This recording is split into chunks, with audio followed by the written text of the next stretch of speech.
Welcome to 99 TV. నేను లక్ష్మి.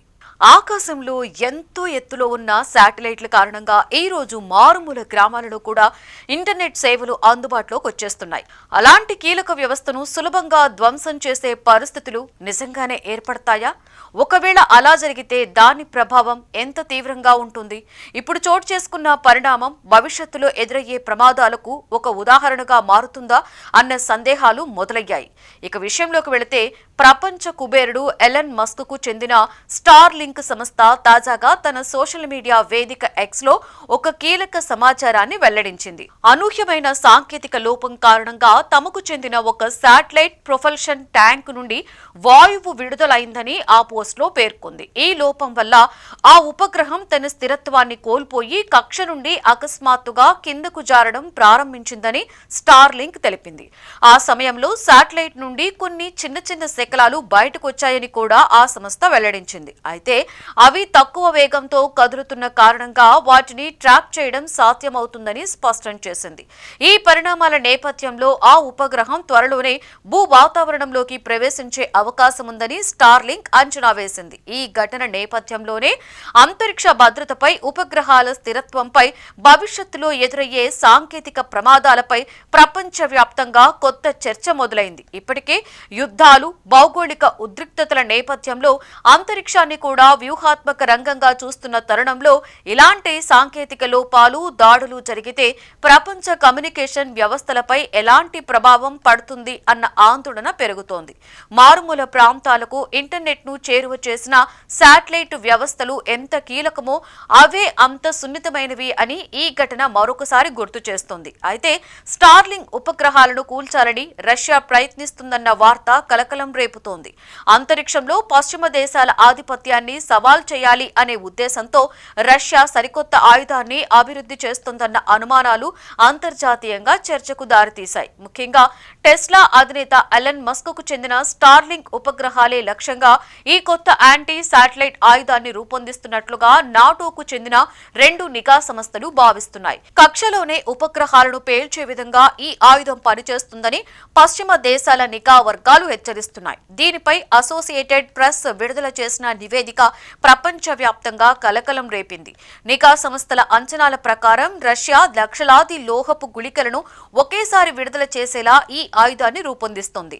ఈ గుళికలు అంతరిక్షంలో వ్యాపించి ఒకేసారి అధిక సంఖ్యలో స్టార్లింక్ ఉపగ్రహాలను ధ్వంసం చేయగలవని భావిస్తున్నారు. ఉక్రెయిన్ యుద్ధంలో స్టార్లింక్ ఉపగ్రహాల కీలక పాత్ర కారణంగానే రష్యా ఈ దిశగా అడుగులు వేస్తోందని పాశ్చాత్య దేశాలు అనుమానిస్తున్నాయి. ఈ సందేహాలే కనుక నిజమైతే అంతరిక్ష రంగంపై పెద్ద ముప్పు ఏర్పడుతుందని నిపుణులు హెచ్చరిస్తున్నారు. సాధారణంగా ఒక క్షిపణి ఒక ఉపగ్రహాన్ని మాత్రమే లక్ష్యంగా చేసుకుంటుంది. కానీ రష్యా రూపొందిస్తున్న కొత్త ఆయుధం పూర్తిగా భిన్నంగా ఉంటుందని సమాచారం. దీనిని ప్రయోగిస్తే కక్షలోకి లక్షలాది చిన్నపాటి లోహపు గుళికలు పెద్ద మొత్తంలో విడుదలవుతాయని నిఘా వర్గాలు చెబుతున్నాయి. ఇవి అంతరిక్షంలో మేఘంలా వ్యాపించి ఆ మార్గంలో ప్రయాణించే వందలాది ఉపగ్రహాలను ఏకకాలంలో దెబ్బతీసే అవకాశముందని అంచనా వేస్తున్నారు.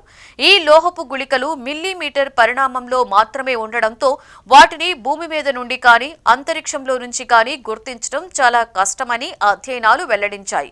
ట్రాక్ చేసే అవకాశం లేకపోవడంతో ముప్పుని ముందుగానే గుర్తించడం సాధ్యం కాదని నిపుణులు అంటున్నారు. అయితే చిన్న పరిమాణంలో ఉన్నప్పటికీ ఇవి కలిగించే ప్రమాదం మాత్రం తీవ్రమైనదేనని నిఘా వర్గాలు హెచ్చరిస్తున్నాయి.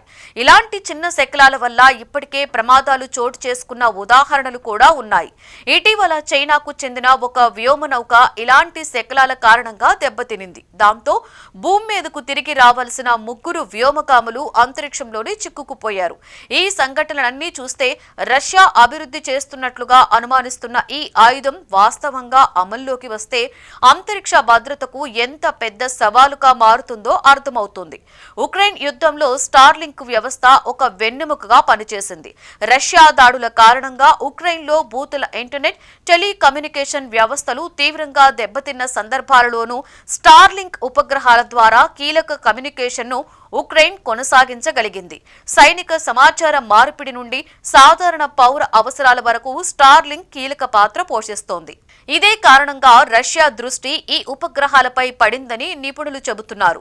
రష్యా ఒకవేళ జోన్ ఎఫెక్ట్ తరహా ఆయుధాన్ని ప్రయోగిస్తే అది కెస్లర్ సిండ్రోమ్ అనే అత్యంత ప్రమాదకర పరిస్థితికి దారితీసే అవకాశముందని అంతరిక్ష నిపుణులు హెచ్చరిస్తున్నారు.